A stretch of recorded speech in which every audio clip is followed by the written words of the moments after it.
ये क्या, घर में तो बस मूंग दाल ही बची है, वो भी थोड़ी सी। लगता है आज इस थोड़ी सी दाल के साथ मुझे खिचड़ी बनानी पड़ेगी। अनिका घर में बची थोड़ी सी मूंग दाल लेकर उसमें चावल डालकर उसे भीगने के लिए रख देती है और थोड़ी देर बाद चूल्हे पर उस दाल और चावल की खिचड़ी बना देती है। एक काम करती हूँ, थोड़ा सा ये मसाला भी डाल देती हूँ, क्या पता इससे खिचड़ी का स्वाद अच्छा हो जाए। वैसे भी आज की खिचड़ी में तो कुछ भी नहीं डाला है मैंने। अनिका खुद से घर में पिसा हुआ मसाला चूल्हे पर बन रही खिचड़ी में डाल देती है और थोड़ी देर में खिचड़ी बनकर तैयार हो जाती है। अनिका के माता पिता जगदीश और जयंती और दोनों छोटे बहन भाई शीतल मोनू सभी हाथ मुंह धोकर खाना खाने के लिए बैठ जाते हैं। अनिका सबकी प्लेट में खिचड़ी परोसने लगती है, जिसे देख, क्या दीदी, आज भी आपने खाने में ये खिचड़ी बनाई है? हमने आपसे कहा था ना कि आज आप हमारे लिए कुछ अच्छा सा बनाना। मोनू, आज की खिचड़ी में मैंने घर के पिसा हुआ मसाला डाला है, जरा देखो तो सही कितनी अच्छी खुशबू आ रही है। ये खिचड़ी तुम्हें बहुत पसंद आएगी। आप यही कहकर हमें रोज खिचड़ी ही खिलाती हो, ऐसा कब तक चलेगा? ऐसा नहीं कहते, ऐसे तो तुम लोग खाने का अपमान कर रहे हो। चलो चुपचाप से खिचड़ी खा लो। अपनी माँ जयंती के समझाने पर दोनों बहन भाई चुपचाप से खिचड़ी खाने लगते हैं। अपने परिवार को यूं चुपचाप से खिचड़ी खाता देख अनिका को मन ही मन काफी बुरा लग रहा होता है। मैं जानती हूँ माँ बाबा, आपको भी ये खिचड़ी खाने का बिल्कुल भी मन नहीं कर रहा, लेकिन घर की तंगी की वजह से आप लोग बिना कोई शिकायत करे ये खिचड़ी खा रहे हो। अनिका बड़ी मुश्किल से सबके सामने अपने आंसुओं को रोक पाती है। अनिका के पिता जगदीश घर चलाने के लिए फैक्ट्री में मजदूरी का काम करते थे, वहीं जयंती लोगों के घरों में बर्तन धोने का। लेकिन इतनी मेहनत करने के बाद भी दोनों पति पत्नी मुश्किल से चंद रुपए ही कमा पाते थे और उन चंद रुपए में इस परिवार को हर रोज खाने में सिर्फ खिचड़ी ही नसीब होती थी। भले ही अनिका हर रोज अपनी रसोई में खिचड़ी बनाती हो, लेकिन अनिका की खिचड़ी खाने में काफी ज्यादा स्वादिष्ट होती है। ये क्या, मैंने जो 2 महीने पहले कुछ सब्जियों के बीज बोए थे वो सब तो उगने लग गईं। इसका मतलब आज मैं सबके लिए सादी नहीं बल्कि सब्जी वाली मसालेदार खिचड़ी बना सकती हूँ। अनिका आंगन में उगी हुई सारी सब्जियों को तोड़ती है और आज सबके लिए सब्जी वाली मसालेदार खिचड़ी बनाती है, जो अनिका के परिवार वालों को काफी पसंद आती है। अरे अनिका बेटा, ये सब्जी वाली मसालेदार खिचड़ी तो काफी बढ़िया बनी है। तुम्हारी कल वाली बनाई हुई सादी खिचड़ी से भी बहुत ज्यादा स्वादिष्ट है। हाँ दीदी, आज की खिचड़ी तो हमें भी बहुत अच्छी लग रही है, थोड़ी सी और दो ना। अपने घर वालों को अपनी बनाई हुई खिचड़ी पसंद आता देख अनिका काफी खुश होती है, जिसके बाद अब जब भी अनिका के पास ठीक ठाक पैसे होते हैं तो अनिका कभी सब्जी वाली खिचड़ी, मसालेदार खिचड़ी, तो कभी मिक्स दाल की खिचड़ी बनाती और जब पैसे नहीं होते तो सादी खिचड़ी ही बना देती। लेकिन इस रोज रोज की खिचड़ी वाली रसोई में खिचड़ी तो काफी बढ़िया ही बनती। ऐसे ही एक दिन पूरा परिवार खिचड़ी खा रहा होता है कि तभी वहां उनकी पड़ोसन कमला आती है। लगता है मैं गलत समय पर आ गई, आप लोग खाना खाइए, मैं बाद में आती हूँ। नहीं दीदी, लीजिए आप भी हमारे साथ बैठकर ये खिचड़ी खाइए, आज मैंने बहुत बढ़िया खिचड़ी बनाई है। वैसे खुशबू तो काफी बढ़िया आ रही है, मुझे लगा था कि मेरे आस पड़ोस में किसी के घर पर बिरयानी बन रही है, लेकिन ये खुशबू तो इस खिचड़ी की है। अनिका कमला को भी एक प्लेट में खिचड़ी निकाल कर दे देती है। कमला जैसी अनिका के हाथ की खिचड़ी खाती है तो उसे भी वो खिचड़ी काफी पसंद आती है। अरे वाह, तुमने तो बहुत बढ़िया खिचड़ी बनाई है। मुझे तो लगा था कि तुमने वही मरीजों को खिलाने वाली खिचड़ी बनाई होगी, नमक हल्दी डालकर, लेकिन ये तो सच में काफी बढ़िया है। जरा मेरी चिंटू के लिए भी थोड़ी सी खिचड़ी दे दो। कमला की बात सुन अनिका काफी खुश होती है और कमला के बेटे के लिए भी खिचड़ी पैक कर देती है। अनिका के घर में जब भी कोई पड़ोसी या मेहमान आता तो अनिका यूं ही उन्हें बड़े प्यार से अपनी बनाई हुई खिचड़ी खिलाती।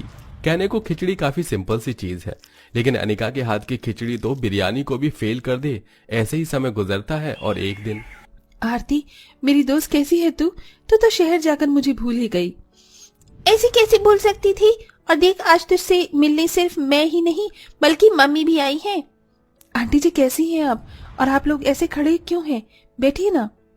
अनिका अपनी बचपन की सहेली आरती और उसकी माँ रंजना को बिठाकर उनके लिए चाय बनाती है और थोड़ी देर पहले बनाई हुई खिचड़ी को भी चूल्हे पर गर्म करके ले आती है। आरती और रंजना जैसे ही अनिका की बनाई हुई खिचड़ी खाती हैं तो उन्हें भी वो काफी पसंद आती है। सॉरी आंटी जी, आरती घर में बस खिचड़ी ही थी, इसलिए मैंने वही आपको दे दिया। आप इतने समय बाद आई हैं और मैं कुछ अच्छा आपको खिला भी नहीं पाई, मुझे माफ कर दीजिए। पगली, ये तो कैसी बातें कर रही है? खिचड़ी तो बहुत ज्यादा टेस्टी है, क्यों मम्मी? हाँ अनिका बेटा, आरती बिल्कुल ठीक कह रही है। मुझे खिचड़ी बहुत पसंद आई है। मैंने तो आज से पहले कभी भी इतनी टेस्टी खिचड़ी नहीं खाई। तुम सच में बहुत अच्छी खिचड़ी बनाती हो। मैं तो कह रही हूँ कि तुम अपना कोई छोटा मोटा ढाबा ही खोलो खिचड़ी का। आंटी जी, आप क्या कह रही हैं? ढाबा? हमारी इतनी हैसियत नहीं है कि हम लोग ढाबा खोल सके। और अगर मैंने खोल भी लिया तो कौन होगा जो ढाबे पर आकर खिचड़ी खाना चाहेगा? बेटा, बहुत लोग होंगे। तुम्हारे हाथ की खिचड़ी सच में बहुत ज्यादा टेस्टी है। तुम देखना, तुम्हारे ढाबे पर खिचड़ी खाने के लिए लोग लाइन लगाकर खड़े रहेंगे। और रही बात पैसों की, तो मैं तुम्हें पैसे दे देती हूँ। जब तुम्हारे पास आ जाए तो तुम मुझे वापस कर देना। आपने इतना कह दिया, यही मेरे लिए काफी है। भला मैं आपसे पैसे कैसे ले सकती हूँ? बेटा, आरती की तरह तुम भी मेरी बेटी हो। और भला एक माँ अपनी बेटी की मदद नहीं कर सकती? अनिका, माँ बिल्कुल ठीक कह रही है, प्लीज मान जाओ ना। बचपन की सहेली और उसकी माँ के लाख समझाने पर अनिका ढाबा खोलने के लिए मान जाती है। रंजना अनिका को ढाबा खोलने के लिए अच्छे खासे पैसे देती है, जिससे अनिका अपने गांव में ही एक छोटा सा ढाबा खोल लेती है। और कल तक जो अनिका अपनी घर की रसोई में खिचड़ी बनाती थी, अब वही अनिका अपनी बहन भाई के साथ मिलकर ढाबे पर खिचड़ी बनाती है और कस्टमर के आने का इंतजार करती है। सुबह से दोपहर होने को आ गई है, लेकिन अभी तक कोई भी खिचड़ी खाने के लिए नहीं आया। दोपहर का समय है ना, इसीलिए शायद सभी लोग अपने घर में आराम कर रहे हैं। क्या पता शाम तक कोई कस्टमर खिचड़ी खाने के लिए आ जाए। दोपहर से शाम होने को आती है और मुश्किल से एक कस्टमर अनिका के ढाबे पर आता है। खाने में क्या क्या है? साहब, मूंग दाल की खिचड़ी है, मसालेदार खिचड़ी है, सब्जी वाली खिचड़ी है, सिंपल खिचड़ी है। आप बताइए, आप कौन सी खिचड़ी चाहेंगे? ये क्या भला, ढाबे पर खिचड़ी कौन बेचता है? अगर मुझे खिचड़ी खानी थी तो मैं घर में बनाकर खा लेता ना। रहने दो, मैं भाई किसी और ढाबे पर चला जाता हूँ। नहीं साहब, एक बार आप हमारे ढाबे की खिचड़ी खाकर तो देखिए। मेरी दीदी बहुत अच्छी खिचड़ी बनाती हैं। अगर आपको खिचड़ी पसंद ना आए तो पैसे मत दीजिएगा, लेकिन एक बार खाकर तो देखिए।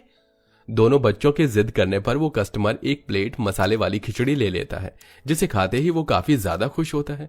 अरे, ये तो सच में बहुत ज्यादा टेस्टी खिचड़ी है। मैंने सोचा नहीं था कि खिचड़ी भी कभी इतनी टेस्टी हो सकती है। एक काम करिए, मुझे एक और प्लेट दीजिए खिचड़ी। उस कस्टमर की बात सुन अनिका और उसके दोनों छोटे बहन भाई काफी ज्यादा खुश होते हैं, जिसके बाद अब धीरे धीरे उनके छोटे से खिचड़ी के ढाबे पर लोगों की भीड़ लगना शुरू हो जाती है। अरे भाई, मजा आ गया भाई, यहाँ की खिचड़ी खाकर ऐसा लग रहा है, वाह क्या बात है। वरना मेरी पत्नी तो घर में खिचड़ी बनाती थी, उसे देखते ही मेरा तो मुंह बन जाता था। मैं तो कभी सोच भी नहीं सकता था कि मैं किसी ढाबे से खिचड़ी खरीद कर खाऊंगा। बहन जी, 3 प्लेट खिचड़ी पैक कर दीजिए, और हाँ, 2 प्लेट खाने के लिए भी दे दीजिएगा। लोगों की इतनी बढ़ती भीड़ देख अनिका काफी ज्यादा खुश होती है। कुछ समय में अनिका खिचड़ी बेचकर काफी अच्छे पैसे कमा लेती है, जिसके चलते आज अनिका अपनी रसोई में खिचड़ी न बनाकर अपने परिवार के लिए तरह तरह के स्वादिष्ट पकवान बनाती है। अरे, मैंने सोचा भी नहीं था कि इस जन्म में मुझे इतना अच्छा खाना खाने को भी मिलेगा।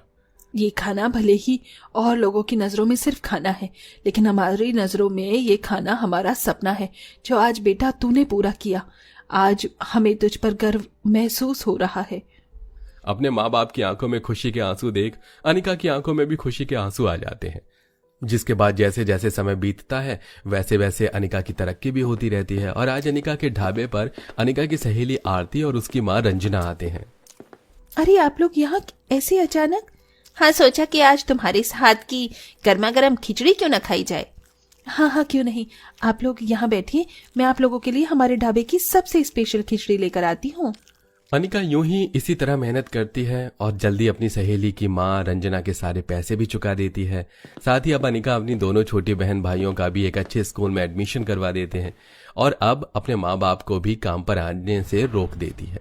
और इसी तरह मेहनत कर अनिका अपने परिवार वालों को एक अच्छी जिंदगी देती है और कुछ समय में अपने ढाबे में खिचड़ी के साथ साथ और भी कई तरह के स्वादिष्ट पकवान बनाकर बेचती है। तो देखा दोस्तों आपने, एक बेटा ही नहीं बल्कि बेटी भी अपने माता पिता का जीवन संवार सकती है। जैसा कि हमारी कहानी की इस बेटी ने स्वादिष्ट खिचड़ी बेचकर अपने माता पिता का सपना पूरा किया, अपने दम पर एक अलग मुकाम हासिल किया।